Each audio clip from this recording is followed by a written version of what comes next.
sultan, c'est un sorte de canon qui pèse des tonnes. Pourquoi? Parce que le point faible, donc c'est le point fort de Constantinople, c'est que la puissance donc du feu. Ils peuvent donc lancer du feu sur les soldats. Donc lui, il a préparé une attaque pour directement attaquer les forteresses de Constantinople. Donc il a amené les grands spécialistes là, j'ai la photo, mais je sais pas, c'est les canons du sultan, ça s'appelle le canon, des milliers de tonnes. Donc c'est pas de, et ça, c'est le canon, c'est lui qui a été à l'origine de cette idée pour attaquer la capitale de Constantinople. Donc on a dit, il a mis en place une sorte de forteresse qui dans la hauteur c'est 82 mètres. 80 mètres, donc c'est fini, donc personne ne peut. Et qu'est-ce qu'il a fait l'empereur donc byzantin? Il va demander secours à qui? Il va demander secours aux chrétiens de l'Europe. Mais le problème, c'est que lui, il a bien attaqué. Non, il a choisi le moment d'attaquer. À l'époque, il y a une scission entre les chrétiens de l'Orient et les chrétiens de l'Occident. Ils ne sont pas d'accord. Ils ne sont pas d'accord sur l'autorité du pape. C'est-à-dire ce qu'on appelle les Byzantins, ce sont des orthodoxes, chrétiens orthodoxes. Ils ne reconnaissent pas le pape chrétien catholique. Donc il y a comment on dit actuellement, sunnite chiite, ils ne sont pas d'accord. Donc lui, il a profité de ce moment-là, donc il y a une séparation entre les deux églises, de ce qu'on appelle l'église orientale et occidentale, et il va attaquer Constantinople. Et donc l'empereur était obligé de demander secours à qui? À des gens qui ne sont pas d'accord, donc ils sont avec de l'église européenne. Et là, donc, il n'y a pas de renfort, donc il n'y a pas beaucoup de renfort. Et là, il va profiter de ce moment-là pour attaquer la capitale Constantinople. Donc après 53 jours de siège, vient le jour J, comme on dit, c'est le 29 mai 1453. Ça, c'est un jour historique dans l'histoire musulmane. Le 29 mai 1453, il va attaquer, bien sûr, avec aussi d'une stratégie militaire un peu qui a impressionné même les ennemis. Comment il va faire? Parce qu'on a dit, il a une flotte de... Non, 2 minutes. Donc il va attaquer avec une grande flotte maritime, parce qu'il pourra attaquer, mais comment faire passer la flotte maritime? Parce qu'on a dit, il est toujours assiégé, il doit faire passer la flotte de l'autre côté. Il n'a pas, donc qu'est-ce qu'il va faire? Il va traverser la flotte avec par terre. Il va traverser par la terre d'une flotte maritime. Comment il va faire? Il va faire des planches avec donc il met un peu de la graisse, de l'huile, et ça va glisser. Donc les bateaux vont glisser donc d'un rive d'un côté à un autre. Ça demande, donc ils étaient un peu surpris le matin lorsqu'ils ont trouvé devant eux des flottes maritimes de l'autre côté. Donc personne n'a eu cette idée-là. C'est lui qui a eu cette idée de passer, mais avant d'attaquer, il a rassemblé les musulmans, donc les soldats musulmans. Il a donc fait un grand discours dans lequel il va rappeler, il dit vous êtes en train de faire le djihad fi sabilillah. Vous aurez l'honneur de faire tomber la Constantinople. C'est le hadith du prophète sallallahu alayhi wa sallam. Vous serez les soldats, donc Allah subhanahu wa ta'ala dit, soit béni l'émir et les soldats. Vous avez dit, vous êtes parmi, si vous dites des martyrs, si vous êtes bénis par le prophète sallallahu alayhi wa sallam. Il a encouragé, il fait un discours. Donc il a dit, il faut attaquer Allah Akbar. On a tellement dit Allah Akbar, les gens les soldats, ils ont attaqué, les gens d'habitants de Constantinople, ils ont peur. Donc ils avaient peur. Donc ça montre aussi cette mobilisation de la part d'eux qui a préparé pendant des années cette attaque. Voilà, donc le 29 mai 1453, c'est après 53 jours de siège, c'est l'attaque contre Constantinople, et bien sûr après c'est la guerre, donc vraiment la bataille, donc c'est dans la rue, donc c'est fini, donc corps à corps on dit, donc l'empereur il va essayer de se défendre, bien de défendre dans la rue, donc il va être tué, l'empereur byzantin va être tué, Et donc, facilement, donc Mohammed Fatah, il va gagner cette bataille, il va entrer, il va prendre, de Constantinople va donc passer entre les mains des musulmans. Et on va appeler cette ville Médine, la ville de l'islam. Islam, Paul. Paul, c'est, au début, c'est la cité. Paul, c'est le pôle cité de l'islam, du grand islam. On dit même, c'est ça. Ils ont appelé même, c'est la cité du grand islam. Mais après, donc, ça va changer Istanbul après. Mais au début, c'était Istanbul. Istanbul, la ville du grand islam. C'était comme ça. Et bien sûr, pour l'Occident, c'était un vrai choc parce que la chute de la capitale du monde chrétien, entre les mains des musulmans. Et là, à partir de cette date-là, ils ne vont pas donc entrer en guerre contre lui, ils ont peur de lui, de Mohammed al-Fatah. Ils vont faire même des trêves avec lui, des conventions, etc., pour éviter les problèmes. Parce que lui, il a dit, c'est pas fini, Constantinople, mais après, il est à l'Europe.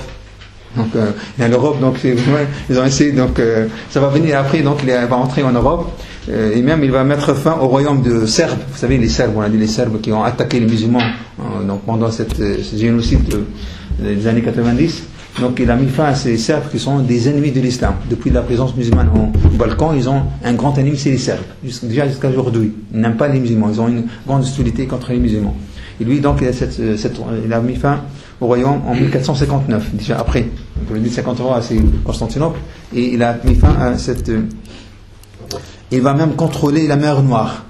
La mer Noire, donc, qui est à côté de Istanbul actuellement. Donc, et il va mettre fin aussi, donc, à l'époque, les gens d'Italie, de Venise, donc les Vénisiens, etc., ils font l'esclavage. Donc, avec ces religions, ils utilisent l'esclavage. Donc, il a arrêté, mis fin au commerce d'esclavage. Vous dites donc, il a pris aussi la Bosnie en 1463. Voilà, donc il va mourir, j'ai dit, en 1400, il va rester au pouvoir jusqu'au 3 mai 1481. 3 mai 1481, donc à l'âge de 50 ans, il a 51 ans. Il est mort à l'âge de 50 ans. Donc il a fait tout ça, même pas 50 d'années. On dit qu'il a été empoisonné par un juif. Donc il a été introduit, donc empoisonné. Et donc il est mort le 3 mai 1481. Voilà rapidement, un peu donc brièvement, un peu la vie de la personnalité de Mohammed al-Fatah, le Turc. On a dit qu'il a été, pourquoi al-Fatah? Parce que c'est lui qui a Fataha, donc il a ouvert Constantinople. Et on a dit donc c'est lui qui a réalisé un peu la prédication du prophète sallallahu alayhi wa sallam. Donc le Constantinople va tomber entre les mains des musulmans. Et alhamdoulilah, il est béni par Dieu, par le prophète sallallahu alayhi wa sallam. Le fait que c'est l'émir il a fait cette conquête à l'âge de 25 ans, on dit, c'est un jeune. Et donc aussi, j'ai expliqué un peu, donc c'est l'éducation qui donne, entre aussi très marquée par cette éducation religieuse par son père, et bien sûr avec l'expérience qu'il a eue militaire. Et si on fait la comparaison entre les deux, donc on a dit les deux ne sont pas des Arabes, donc que ce soit Mohammed Fatah ou bien Salah ad-Din Ayyubi. Salah ad-Din Ayyubi il est kurde, alors que Mohammed Fatah c'est un Turc.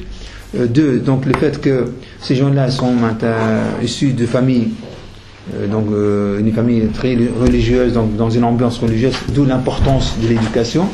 Pour préparer de telles personnalités, ça commence dès l'enfance. Donc il faut préparer ces gens-là. Si on veut des cadres, des musulmans, si on veut des héros, donc de l'islam, si on veut des gens qui veulent, on ne peut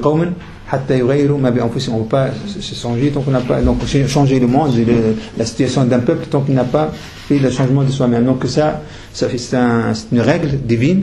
Donc aussi ça montre que ces gens-là, lorsqu'ils ont pris ce qu'on appelle asbab, donc ils ont fait ce qu'il faut faire, les causes pour avoir les effets, donc voir les conséquences. Donc on n'a pas, donc le père il a compris qu'il faut éduquer son fils avec un seul objectif, c'est d'être un jour, tu sais, le concurrent de Constantinople. C'est son objectif. Donc c'est aux parents maintenant aussi d'éduquer leurs enfants avec un objectif. Quand on dit un jour tu seras je sais pas quoi, donc il faut toujours chercher le top, le sommet. Ça me rappelle une anecdote qu'on dit, une femme juive, lorsqu'elle est en train d'éduquer de ses enfants, elle dit à l'un et l'autre, dit, qu'est-ce qu'il dit, par exemple, le médecin à l'ingénieur. Elle est en train de jouer avec ses enfants, elle dit, qu'est-ce qu'il dit le médecin à l'ingénieur, qu'est-ce qu'il dit le médecin, je sais pas, à l'avocat. Donc elle est en train d'éduquer que tu seras un avocat et toi tu seras un médecin. Donc quelqu'un qui a de l'importance sociale, statut social important dans la société. Tu n'es pas quelqu'un qui est chômeur ou bien tu vas BTS, etc. Non, tu cherches toujours le sommet. Ça nous donne, parmi les leçons qu'on doit tirer ici, donc il faut chercher le maximum, le sommet, le top dans une société pour être influent. Donc là, je pense que c'est parmi les leçons de cette histoire. Et bien sûr, là aussi, ça montre que il faut éviter tout ce qui est considération, je sais pas, ethnique, nationale, etc. Qui malheureusement, qui a semé la discorde entre les musulmans. Il n'y a pas de différence entre arabe et non-arabe, donc ici il n'y a pas d'Algérien, Marocain, Tunisien, je sais pas, Malien, Syrien, il n'y a pas de différence. Et là, malheureusement, on le voit, par exemple, dans les mosquées, c'est des mosquées turques, mosquées arabes, mosquées algériennes. Donc on n'a pas cette unité entre les musulmans. Donc il faut mettre de côté tout ce qui est considération divergence, parce qu'il y a la diversité et la divergence, des choses différentes. Le monde musulman, il a cette diversité. Donc là, il a voulu cette diversité. C'est une source de richesse. D'accord. C'est un signe de Dieu subhanahu wa ta'ala. ومن آياته أن خلق السماوات والأرض واختلاف ألسنتكم وألوانكم. Donc ça fait partie. Allah subhanahu wa ta'ala, c'est la volonté divine qui a voulu que nous sommes divers. Donc cette diversité, c'est un signe de Dieu pour la richesse. C'est une source de richesse.